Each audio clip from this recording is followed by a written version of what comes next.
RV owners, I have been talking about doing a bearing pack video for you guys for quite some time, and I feel like you guys have waited long enough. So here we go. We're going to break down just how easy it is to repack your own bearings. We're going to talk about the tools you're going to need and a lot of the myths and misconceptions. Now, before we start this video, we'll get the incorrect information. We'll get a lot of that stuff settled here before we even start. So you'll see a lot of stuff online saying that you don't actually have to repack your bearings, that you can simply use the Easy Loop system or the Zerk fitting to repack your bearings, and it's 100% not true. Dexter and Lippert, both the mass manufacturers of these axles, they're really both the same, to be honest with you. They will both tell you the same thing, that is not a replacement for disassembling, inspecting, cleaning, and repacking your bearings on a yearly basis or at certain intervals of mileage. It's really meant just for lubricating in between, and to be honest with you, I don't even recommend doing that. Simply put, more people end up doing more damage than good by using that Zerk fitting because they overpack it and don't do it properly, and they put way too much grease, which will actually push out your rear seal, causing your hub to fill with grease, which makes your bearings pretty much do nothing. Then you lose all of your grease and you have bearing failure. You can take it from me, don't take it from me. It's in both of their service manuals. Both manufacturers don't recommend using it as a replacement, and they strictly state in both those manuals that you need to, again, do a full service at the recommended intervals, which both of them are really on the same track yearly or every 12,000 miles. To avoid any issues. Now, some of you guys may have seen what happens to improperly cared for bearings or improperly repacked bearings, and it's essentially entire hub failure. So the entire wheel can fall off because this entire hub would come loose from the axle. The other failure you'll see again is if the seal were to push out, or if it was too long between the intervals, the seal would wear out, grease would start to make its way in the hub, which is where all the braking happens, so you lose braking power. So we can squash that right out of the gate. That's not an opinion, it's fact. You need to service and repack these. Using that Zerk fitting is not enough. Now, if you hear all that and you read the manuals and everything and you still don't believe me for some reason, well, get you a grease gun and save your time, because in this video we're going to be talking about the right way to service and repack your bearings. First things first, we're going to have to talk about what you're going to need. And that's another misconception, is that you need all this fancy equipment and expensive tools to do this, and that's simply not true at all. Some of these tools you probably have at home, and luckily for you, I'm going to show you different options for each thing. For instance, one of the tools that you're going to need is going to be a seal puller. Now, I will link one down in the description, this one being made by Lyle Tool. It's adjustable. I really like this one.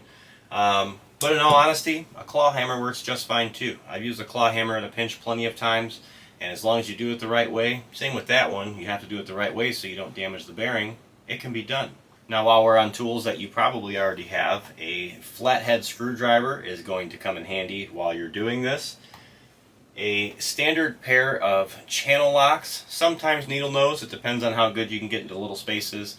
I prefer the standard slip joint pliers here, and they work just fine. Those stay in my kit, and I never really have to grab anything else. The other one is going to be a rubber mallet. You may already have one of those, but all of those, for the most part, can be obtained locally. Now, for the seal puller, I'll provide you guys a link. But then we get into some of the particular tools that you may not have. And the very first one that I'm going to cover is the actual bearing packer. Now, it is true, you can technically repack your bearings by hand. You can take a big wad of grease, slap it in your hand, and you can sit there and scrape grease into it from your palm. Now, does it work? Yes. Do I think it's the best way? Absolutely not. Because in my opinion, it doesn't actually push all the old grease out and replace it with new grease. You're kind of just packing into empty spots. Some people may argue, there's guys who have been doing that for years, more power to you, but there are tools that make that a lot easier and a lot more efficient. And that is going to be a bearing packer. Now, this little cone-shaped device allows you to drop the bearing in there, tighten this down, and then you can take a grease gun and push all the old grease out of the bearing and fill it with new grease. Now you can do that with a regular grease gun. For as many times as you guys are going to do that, I recommend this combo right here. This is about 15 bucks. This is about 40 bucks. This one does come with a quick lock adapter, which is super handy for locking onto the bearing packer. So I will add a link for both of these in the description as well. But there is another option for packing bearings, as far as like bearing packers. Now with the little cone and grease gun setup, probably the easiest way. And if you have an electric grease gun, which is what I use out in the field, it's even faster. It is so quick. So if you happen to work in a field of work where you use electric grease guns, bring that bad boy home and use that.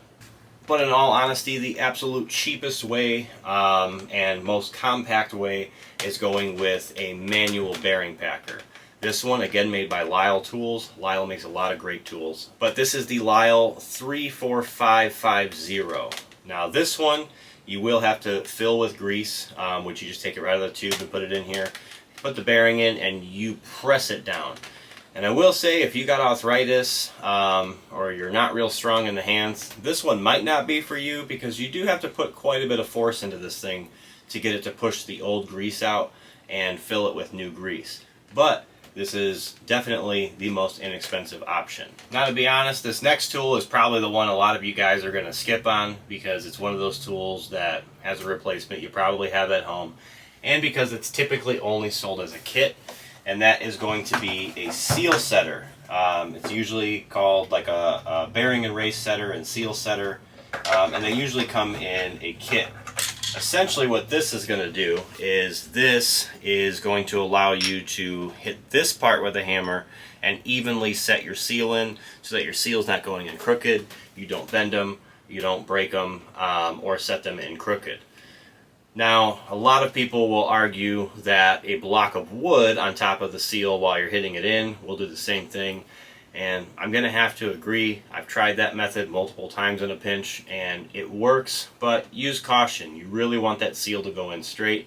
We'll get more into that when we actually put the seal in, but it is something that if you're going to be doing this on a regular basis, I definitely recommend having. And then the last thing we'll talk about is your consumable materials. You have your axle seal. Now this is going to be sized differently for every axle. To be honest with you, on most modern RVs, it's going to be one of the same two sizes, but you need to determine which one you need. Now if you look at the back of your axle tube, the shaft that goes across between your wheels, on the back you should see a sticker. Hopefully it's still legible, and you should be able to see your axle's weight rating, which will help you determine the seal. Some websites can even cross-reference the part number on the axle to tell you exactly which seal. Either way, make sure you have these beforehand. Don't tear everything apart and then try and order them. If you go to some automotive stores like Napa, you'll probably be able to get these as well. If you really do have to pull your seals and go match them up, that might be the easier way. But just make sure that you're going to be able to find them locally, or that you're not going to need the RV in the time that it'll be sitting waiting for the parts. That's why I recommend having them in advance. The other one is going to be grease. You're going to need grease to re-grease your bearings, right? Now the grease that I use by choice is going to be Lucas Red and Tacky. It is approved by both manufacturers, Lippert and Dexter.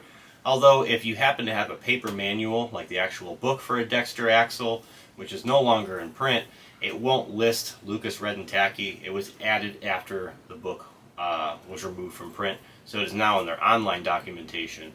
But you can get this pretty much anywhere. Any hardware store, most automotive stores are going to have Lucas Red and Tacky #2. And then of course you're going to want to have gloves too. Now I recommend just your standard regular disposable gloves.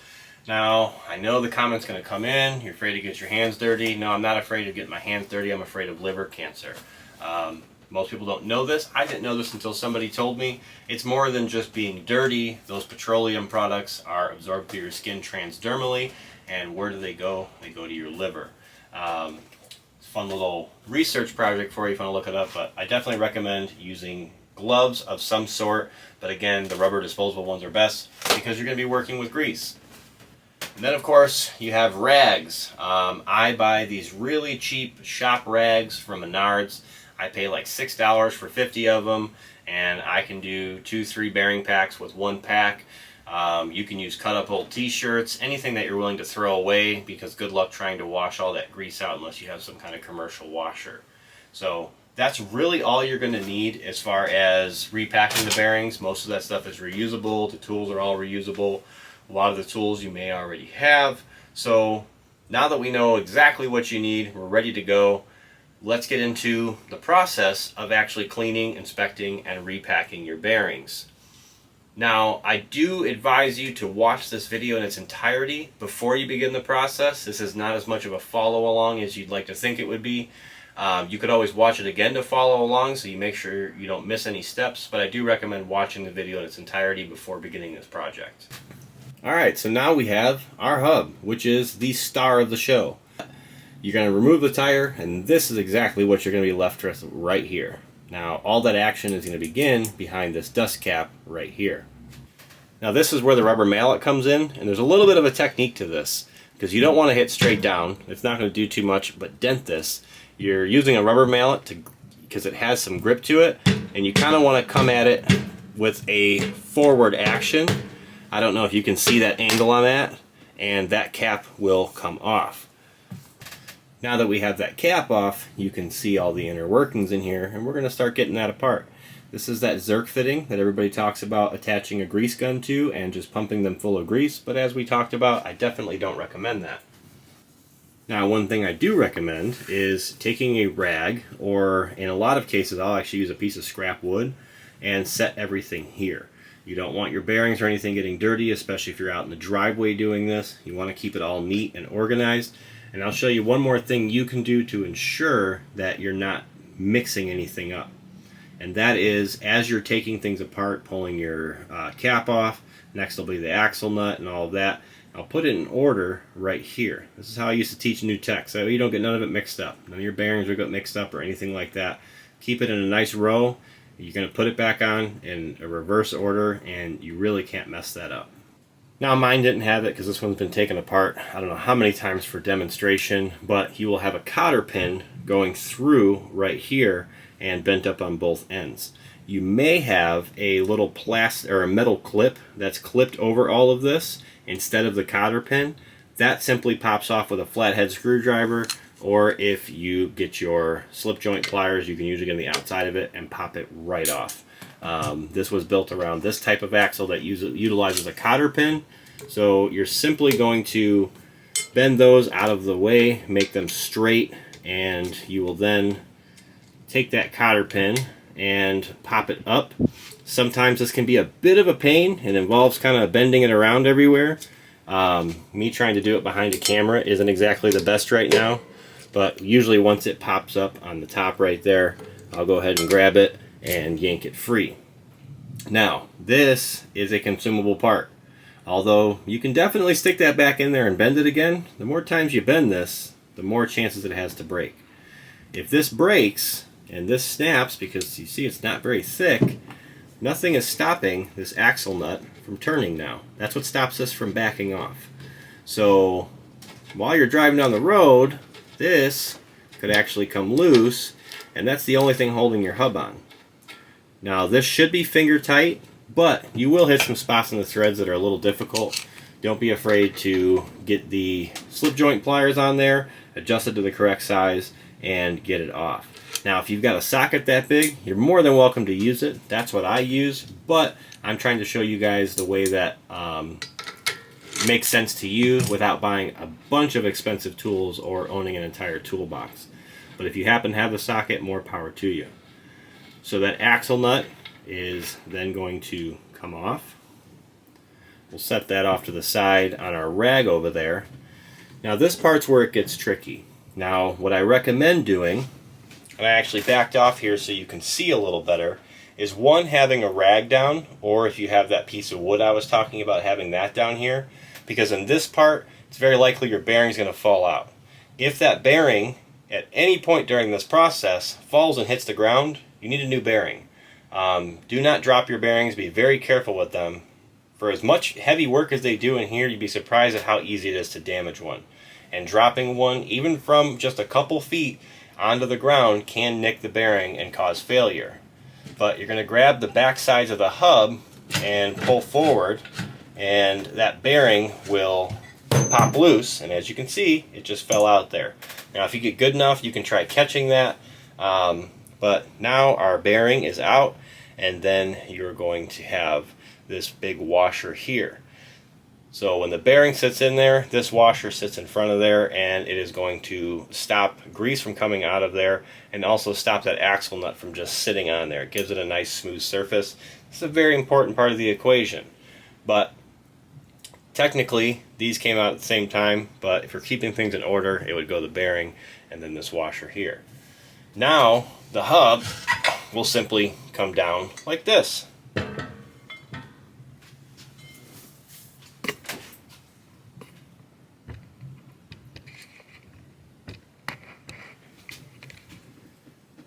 So we have the parts we've already removed in order over here. That cotter pin is going to go in the trash. I don't remember if I mentioned it in the previous clip, but you can get these cotter pins pretty much anywhere. You go to any hardware store, Ace Hardware, Menards, automotive stores, you will find cotter pins. Again, replace the cotter pins. I see a lot of people reuse these, but I definitely recommend actually replacing them.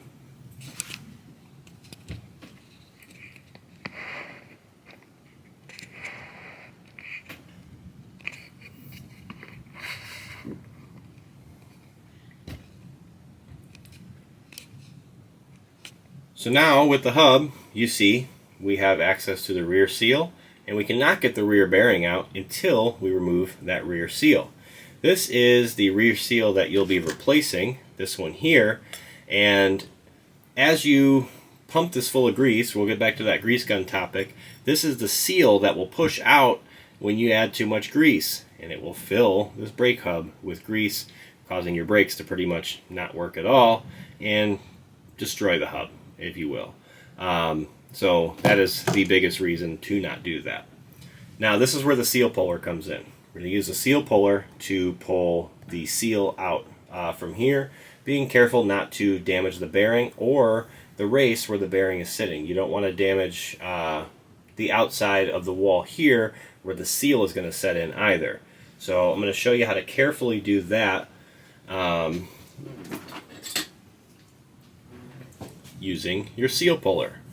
So this one looks like it's been in here for a while. I don't know how easy this is going to be to do behind a camera. But when you get that hook in there, you want to make sure that it is grabbing like the inside of the seal right here. Make sure it's not grabbing the wall where the seal is attached or sitting against. You want to grab the middle of the seal. So I'll get that seal puller in there, and I might get lucky and it might just pop loose. No, perfect. So I'll actually show you what to do in that situation.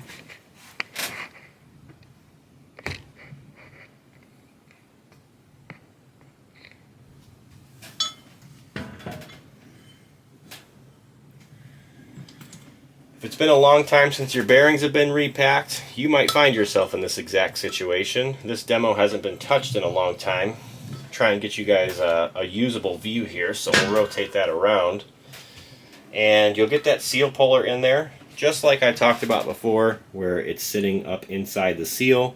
And I will take my rubber mallet and I will smack the handle of it, and it's starting to come up. Now, I'll be honest, maybe 2 out of every 10 that I do are this difficult to remove, but I'm kind of glad it happened on camera, so that way I can show you guys what to do.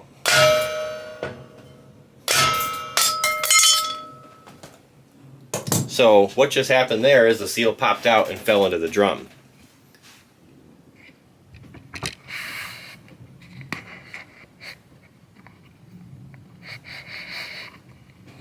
I'm going to be realistic here and tell you, you definitely want to avoid that, because if that landed the other way, I got lucky, it landed on its face side down. If it landed the other way, you're going to get grease in here. And grease is really hard to clean out of here. You can use a little bit of brake cleaner, but you want to avoid getting any grease in here whatsoever throughout this entire process. But that is your old seal. It's not reusable. There's nothing you can do with this. Take it and throw it in the trash.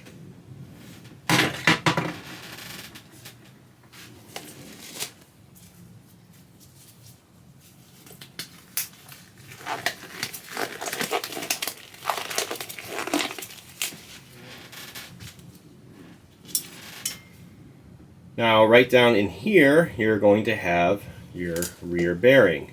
You can simply reach in, pull it out, and that's the bearing.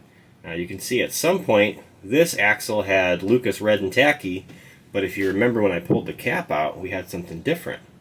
That's marine grease. Now, it's a good point here, because that means that somebody very likely used that Zerk fitting to repack this with marine grease, or it was originally packed with marine grease and they used the Zerk fitting to put the Lucas red and tacky. But you can see that clearly whichever one they did pump in there didn't make it everywhere. So that only furthers my point that you should not be using that as a replacement for repacking your bearings. So now that bearing is out, that will be the last thing that I'm going to lay down in order down there on my little towel where I'm keeping everything organized. Now we can move on to the actual cleaning and repacking. First, let's just talk about the components you'll actually be touching in here. This is the shaft. This is really the only part that you're going to be messing with as far as the bearing pack.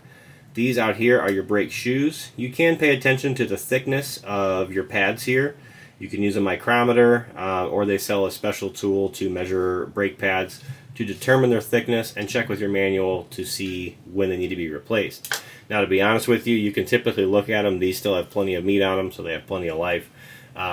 You can usually do it visually, but if you've never really messed with brake pads or anything and don't have any idea what you're looking for, I would definitely recommend measuring them.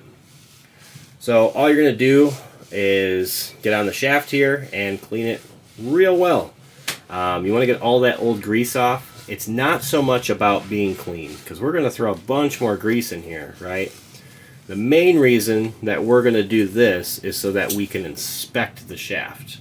So I'm going to take a real close look for any signs of bluing, which would be signs of overheating. We're going to look for signs of marring, which would be an indicator that your axle nut wasn't tight enough and things were moving around in here. You're going to look for anything that seems out of the norm. Now, if you guys don't do this all the time, you might be wondering, well, what's norm? Norm is a nice smooth shaft for the bearings to ride on. And again, you're just looking for any obvious signs of marring or bluing that would indicate overheating on here. Other than that, get those threads cleaned up real nice, get everything nice and smooth, and that's all you have to do on this part of the backing plate. Now we're going to be onto the actual drum here, and you can see there's a fair amount of grease that's built up on the inside of here. Again, we're going to be inspecting in here, so you want to try and get as much of the old grease out as possible. You don't know how much brake dust has made it in there, any contaminants. If you're going to do this job, you might as well do it right. This is where all of the rags are going to come in, so you can see, yeah, you can wipe it out along the top here, but on the inside, one trick that I like to use is I'll actually get a rag in there, and I'll sit here and spin this on the way down and push that rag through. You might have to do this twice, but once you push it through to the other side, it has pretty much cleaned most of the grease out of the inside of there, as you can see. This one hasn't had a whole lot of grease in it. Some of these things are absolutely packed up when I get a hold of them, so you're going to want to make sure you get all that out. And again, looking at your race, which is the shiny silver part right here that the bearing rides inside of, and look for any signs of bluing, marring, massive scratching or gouging.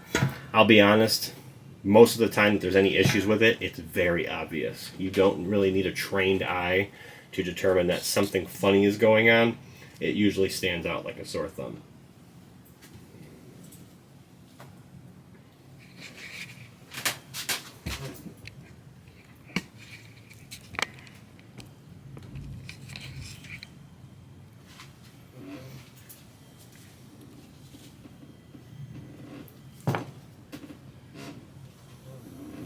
Then we have our bearings. Now that last bearing we took out is always going to be bigger than the front one, so it's hard to get those mixed up. But we'll start with that one. And again, I'm going to take my rag, and I'm going to try and get as much of that loose grease off of the outside as I possibly can, which isn't always going to be super easy. And again, we're not trying to get this thing sparkly clean. We're really trying to get any contaminants that might be on the outside and all that chunky stuff off. Because once we throw this in the bearing packer, it's going to push all the old grease out, and you guys will get a chance to see that as well. Now after I wipe all this down, I'm going to do an inspection of this as well. Again, looking for any bluing or any obvious signs of trouble. You might even have a cracked roller. You could have a nick somewhere in the side of the bearing here, and you don't want that because that will create friction and create problems while you're driving. That is exactly why you don't want to drop these bearings, because you could end up nicking one of these rollers or nicking the housing, and it's just going to cause a bunch of problems. So again, if you drop a bearing, you need to replace it. But I'll usually use like my thumbnail and try and get as much out of there as I possibly can. Again, don't count on getting all of it. Now, in light of doing everything by the book, I have to at least tell you that if you check the service manual, it's going to tell you that after using a rag to get this completely clean, and as you can see, that's about as clean as a rag is going to get it, to use some kind of parts cleaner, such as brake parts cleaner or anything like that, and you can actually blast them clean. Now, the reason I don't really do this, it's kind of a case-by-case situation, is one, grease is pretty solid. You're not going to push all of that out of there with some parts cleaner. Now, you'll see that when we go to repack these, that the grease gun pushing new grease into here will actually push all that old stuff out. You can do this step if you like. Go ahead and spray them off with parts cleaner. I personally don't think it's doing a whole lot, but in light of doing things by the book, I am going to mention it. Now, me personally, I like to actually go through and clean all the parts first, and then I'll go with the repacking process. So you can see, take the washer there, get that cleaned up, get this done. Now, you don't need 40 rags to do this. I've been guilty of that before too. Early on in my career, I definitely was guilty of using like a whole bag of rags to do a bearing pack.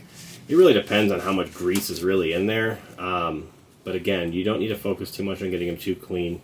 I'm still on that first rag, and I'm on my second bearing, and I've cleaned out a hub. Full disclosure though, this is a demo axle, so it's not nearly as dirty as the rest of them would be.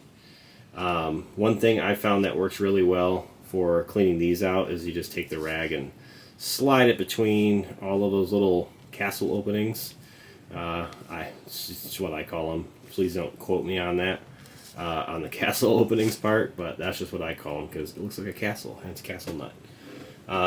So we'll get that cleaned, and then as far as the cap goes, you're going to want to get that cleaned too, because you don't want greases mixing. That can create bad reactions in the grease, so you want to get all the old grease out. So as you can see, what was in the cap and what was in the bearings are two very different greases, and you don't want that. You don't want to mix things. If you're going to use Lucas Red and Tacky, continue using Lucas Red and Tacky. If I do a bearing repack and say I find that grease in it, that's one of those times that I'll use brake cleaner and actually clean all of these parts out and make sure they're absolutely spotless before I repack them with the Lucas. So now we can talk about actually repacking these bearings. So let's get a simple bearing pack tool out here and show you how that's done.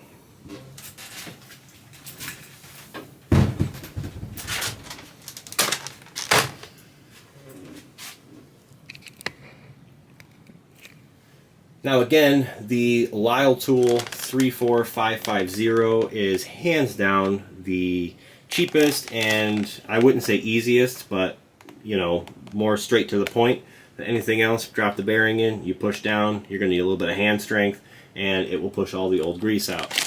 You'll still need to put grease in here. You can take it right out of the tube and put it in here. We're not going to be using this one in the video. I just got it to mention it, and I'm actually going to be doing a giveaway at some point, kind of with a whole kit of all the things you need, and this will be included in that. Now, we talked about the bearing packer earlier, which is exactly what we're going to be using. I'm going to show you how to use that. I'll be using my electric grease gun. It's the very same process for the hand pumped grease gun, except you're going to be pumping it with your hand, and it'll take you a little bit more time. But you're going to set the bearing in the middle of that bearing packer, centered, get the cap on there, and tighten it down. Simple as that. That bearing is in there. Now I'm going to try and do this where you can see what's happening there. See if we can get it to focus. Alright, So once I start activating this, you're going to watch old grease get pushed out and new grease go in. So here we go. Never mind, we got to put a battery in there first, right? I normally cut my bloopers, but I'll be honest, we'll leave that one in there so you guys can see that I'm human too. So there's our bearing, and let's go.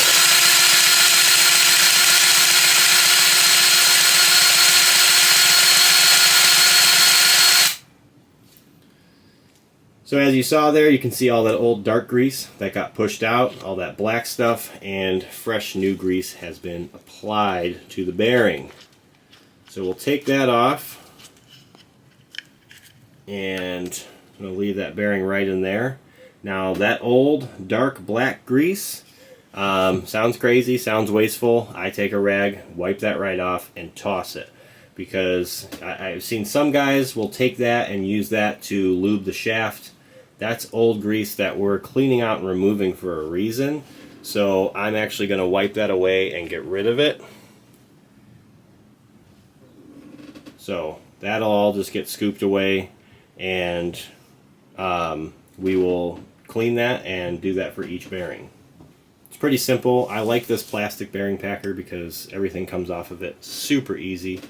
But now we're going to take this and we're going to drop it into our hub. So we have our hub back. I'm going to simply take our bearing. Again, don't drop any grease inside the hub, and get that bearing down in there. Now that extra grease that sits in the middle of it is going to get pushed out. So I always push it in and then to the side. They always say there's never too much grease. That's actually a lie. Too much grease can actually cause a lot of problems, kind of back to over pumping those hubs full when using the Zerk fitting. But any grease that I have left over on here is usually just enough to get on the inside of the hub and keep a little bit of a reserve, if you will, in case there ever is an issue. Again, don't go crazy trying to pump yourself a bunch of extra grease to pop it in there. I've seen these things jam-packed full. They don't need to be like that. Even what I just did right there, not 100% necessary. Next things next, we are going to need to put our seal back into place. This is where the seal setter is going to come into play. Now, the goal is to get that to go in as evenly as possible, and the top of this seal should end up being flush with this surface right here. That's the importance of getting it in straight, not crooked, not bent or anything like that. Alright, so now we are going to use that seal setter or the block of wood, whatever's sitting in your hand, and get that seal set in. Remember, we want to try and get it going as even as possible. So if you see it veering away, try and make whatever adjustments you need to your swing. As far as the seal and bearing setter kit, what you want is whatever size is larger than your seal, so that way this is going to stop at the surface of the inlet here on the hub. So you want that to be wider than the seal and wide enough to stop where it can't over push the seal into place. So now that we're set up for that, take our mallet.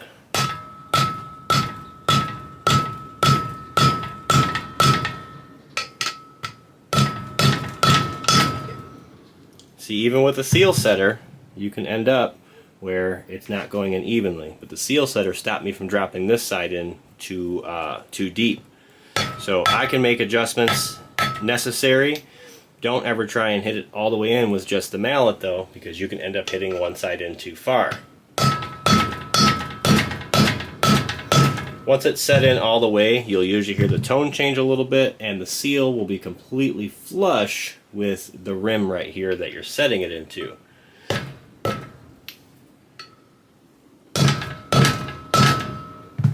Which right now, we are absolutely perfect. I'll get you guys a little close-up of that for those of you that are curious, but yeah, again, that seal needs to be flush right around here, and that's why you use a seal setter, unless you have a lot of experience. Again, I know that I can get these things in nice and even with just a mallet, but I've done hundreds of these. So I don't want to encourage you guys to do the same. But as I talked about earlier in the video, a block of 2x4 or a block of wood on here does help with that. At minimum, it prevents you from over pushing the seal into the bearing. And then I'll take just a little bit of grease from my grease gun and I will lube that shaft up. The only real reason I do this is so that the seal goes on nice and smooth and I know I'm not damaging it. You don't want to go any further back than where the shaft is polished. Just keep it nice and smooth. But again, that is really just so your seal glides on real nice and smooth. Now we are ready to take our hub that has our new seal and bearing and install it carefully back onto the backing plate. Push it about as far back as you think it'll go. It's going to be a little wobbly because that front bearing is not in there yet. Give it a little turn, make sure that seal's set, and you're good to go. And we're going to repeat that same bearing packing process for the front bearing. So we'll take our bearing packer, take our bearing. Notice the orientation. I don't know if I mentioned that in the first one, how the smaller side is facing down. Make sure it is centered and tighten it into place. Once you're in place,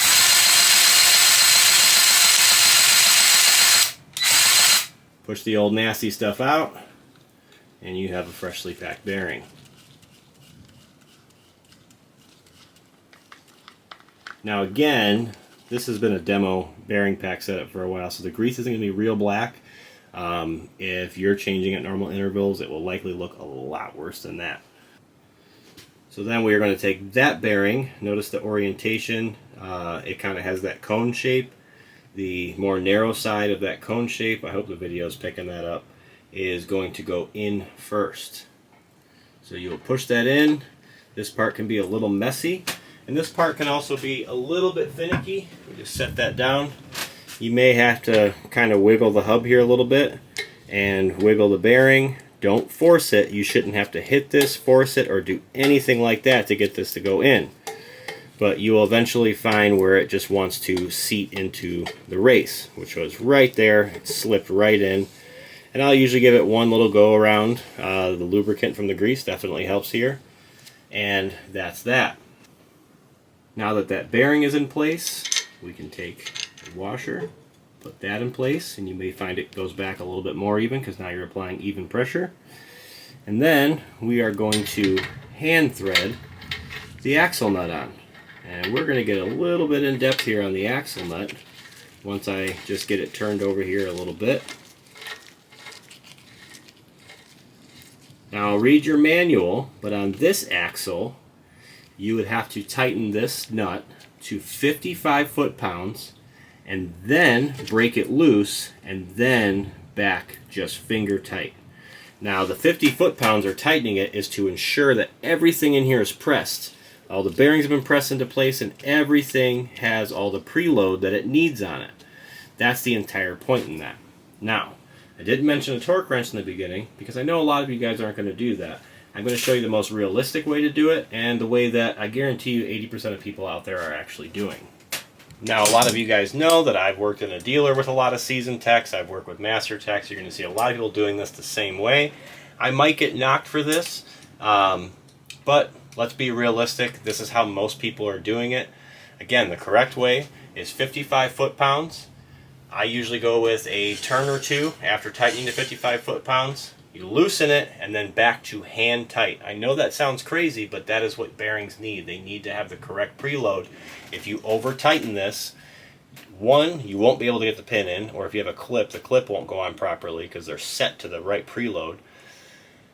Two, you can actually just damage things inside of there, and if you were to try and drive or pull this trailer with that being too tight, you're going to absolutely destroy your bearings. So the way that I say is realistic is you either get a socket or your slip joint pliers, the nice square fit to it, and I will tighten it down pretty much as hard as hand tight can do with pliers. Now the reason I say that works, I know everybody has different strengths. With the test I did, that was probably the closest thing to a little over 50 foot-pounds you can get without having really expensive tools laying around. After I tighten it down, I will give it a turn or two. Make sure there's nothing funny happening. Sometimes you'll hear it pop in place or something like that. In that case, you'd want to tighten it again. But after I'm done with that, I'll check to make sure it's still tight, and then I will back it off of that preload And once it's backed off, then we will go back and we will turn it to where it is just finger tight.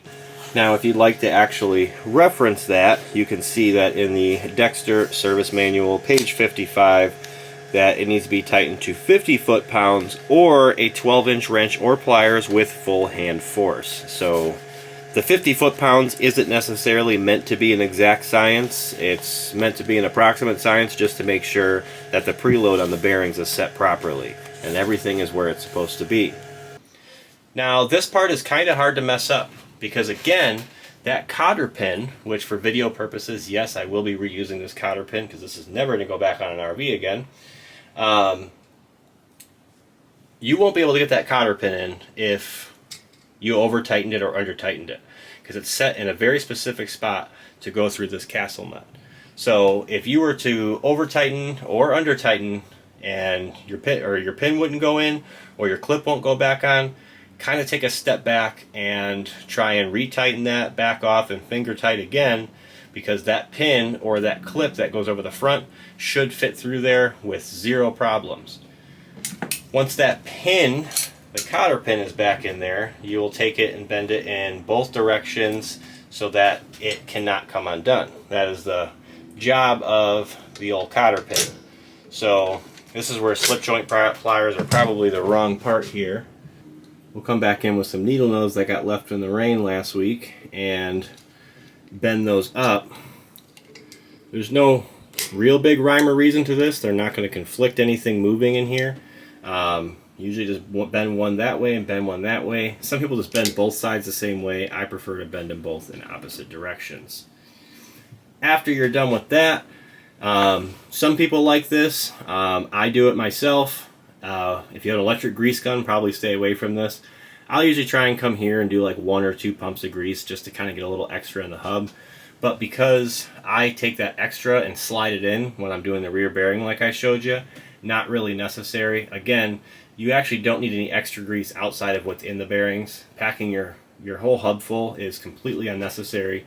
But if your heart desires, you can take a manual grease gun and put a couple 2-3 pumps of grease in there. And now we are on the very last step. If you've been following along and everything looks great to you, congratulations. This is how easy it is to repack your bearings. Get that dust cap on there, rubber mallet. No more than 2-3 hits usually gets it back on there. And then guess what? You have a freshly repacked bearings, hub, new seal, everything is good. I usually try and give it a few spins, make sure nothing's funny. Again, the way they set up those castle nuts makes it kind of hard to mess anything up in there, because that castle nut is set in the right place so that pin or that clip isn't going to go back on. And if it is and you force it back on, it's because something is wrong inside of here. Do not continue. Take that step back and figure it out. You see, I've been telling you guys, it's a lot easier than it seems. Now, it sounds crazy because I own a mobile RV service. This is what I do for a living. Why tell you guys how to do it? Well, simply put, it's because I'd rather do diagnostics. I'd rather deal with the difficult stuff. And a lot of this maintenance that you guys have to spend so much money on at the dealer and then waiting weeks and weeks and weeks to get it done, I'd rather just be the good guy and show you guys how to do it and how to do it properly, clear up any misconceptions. I find life is a little easier like that. Do I do a lot of bearing packs out in the field? Yeah. Would I rather not do them? Of course. So, what do you think? Is this something you think you can tackle? Is it something you're still willing to pay somebody to do?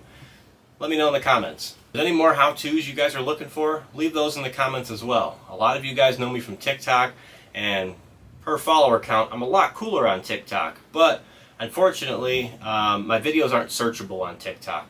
So I can make a really great how-to video, but then after it goes viral or does its thing, no one's really ever going to see it again. So I'm trying to transfer a lot of that stuff over to YouTube. So if you've been a TikTok follower for a while and you have a video you loved and you'd love to see it turn into a more in-depth YouTube video, let me know. I'd be happy to start getting those on the roster. I'm trying to take YouTube a lot more seriously now. For those of you that are just now joining and you'd like to see more tech tips, tricks, and even some tours and cool products and RVs, make sure you guys are pressing that subscribe button. And you guys can also check out my website, thatrvtech.com. It'll take you to all my socials, which is really just TikTok and YouTube. And then of course I have the RV Hub podcast as well, which is on all major podcast platforms. For those of you that stuck around for the entire video, I appreciate your support. For those of you who've been around for a while, I love you guys. I can't wait to keep building more on here so that you guys can actually tune back into these videos when it's time for you to do these projects or when you have some of those problems you need help with. My name is Nick. Most of you guys know me as That RV Tech, and I thank you guys for watching.